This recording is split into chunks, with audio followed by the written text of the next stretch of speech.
The Joe Rogan Experience. Comedians have come on and talked about it. Is it just? I'm obviously asking you because I'm ignorant. Is DMT? Isn't that the chemical your body releases as you die? They think your body releases it as you die, but they don't really know. They know that your body makes it. They know that your liver makes it and your lungs make it. And they think that your pineal gland makes it, which is your third eye. Like and reptiles, it actually has a retina and a lens. Really? Yeah. God yeah. damn. The pineal gland, it sits in the center of your brain. It literally is your third eye. Like if you look at like a third eye in the Eastern mysticism, that's where the pineal gland is. And now they know that rats, while they're alive, produce DMT in the pineal gland. This is a new study that was done. I think this research was published over the last 5 or 6 years. So because of the fact that they know that now, they're assuming that human beings also produce it in the pineal gland, which would, you know, it kind of sort of verifies what everybody always thought the pineal gland is. They would call it the seat of the soul, that this is where your journey to the afterlife begins in the pineal gland, and that this chemical gateway opens up and your soul passes through to the great beyond. But can it be like a bad trip on the way out? Oh fuck! Yes, that's terrible. Yes. I've been with people who've had bad DMT trips. I was at Stanhope. I got Stanhope high on DMT, and I thought he was dying. He's at my house, and he's moaning and foaming at the mouth. He's like, I'd never seen anybody do that before. I'd see a bunch of people. Most people smoke DMT. They do this. They smoke it, and they just go. And they lay back, and then this overwhelming experience happens to them for like 15 minutes, and then they come back. That's it. And they come back. Yeah, they don't move. They just. But it's not hours. No. It's a quick experience. Ayahuasca is an orally active experience with DMT. What ayahuasca is, if you tried to eat DMT, DMT is broken down in your gut by something called monoamine oxidase. So when they make ayahuasca, what they do is they take part of one plant, which has dimethyltryptamine, and part of another plant, which has something called harmine, which is it's a monoamine oxidase inhibitor. MAO inhibitors. There's some in medications, and there's a bunch of, like, you got to be very careful if you're taking mushrooms or something else that you're not taking MAO inhibitors as well.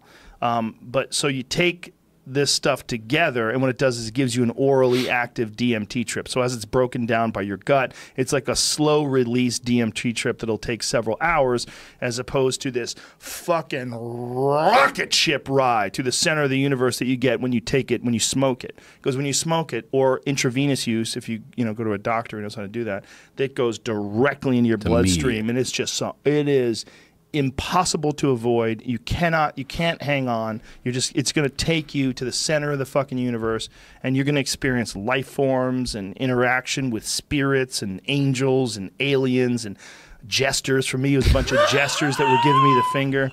It was great, giving me the finger, like, fuck you.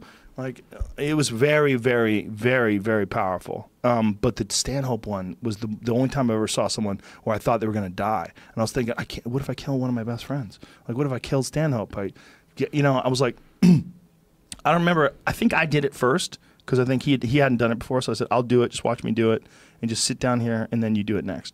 So I did it. I'm gone. 15 minutes. Come back. I'm like, you ready? He's like, yeah, I'm ready as I'll ever be. So I give it to him, and Stanhope's been drinking since he was 3.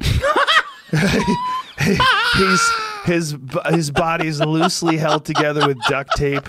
Stanhope lies down. If he lies down and pushes his stomach out, he's got these fucking, what is it called? No, not hemorrhoids. What is it called? Hernias. He's got hernias. His stomach will poke through the wall of his stomach, or his gut will poke through the wall of his abdomen. He's got a bunch of those. He's got them all over the place, just like this. And they'll pop up. Like, you're supposed to get those fixed. He's not picking anything up. He just keeps on trucking. And I've talked to him about this too. He's like one of those no MRI guys. Nah, no doctors, no MRIs. I don't want to know what's going on in there. That's everyone dead in my family, by the way. That's why I go to doctor. Drinking, smoking. That's everybody. So, and this was more than 10 years ago. This is probably 2002 while this is all going down. So me and Stanhope are on my couch, and he is moaning like this. foam's coming out of the corner of his mouth, and he's like slumped over, and I'm just praying I'm like, please don't die. Please don't. Because I didn't expect this. I expected what everybody else who I've seen maybe a handful of people do DMT. They all do the same thing. They smoke it. They lay back. They trip balls. They come back in 15 minutes, and they're like, what the fuck was that about? But but then he came back, and he's like, oh, life eats life. There's a constant cycle. It's like it just goes on into the next thing, and then life goes on, and life is like, yes, I'm so far behind. I'm so far behind with my thinking. I'm so far behind with everything. And I'm just like, I'm just glad you're alive, dude. Yeah, no shit.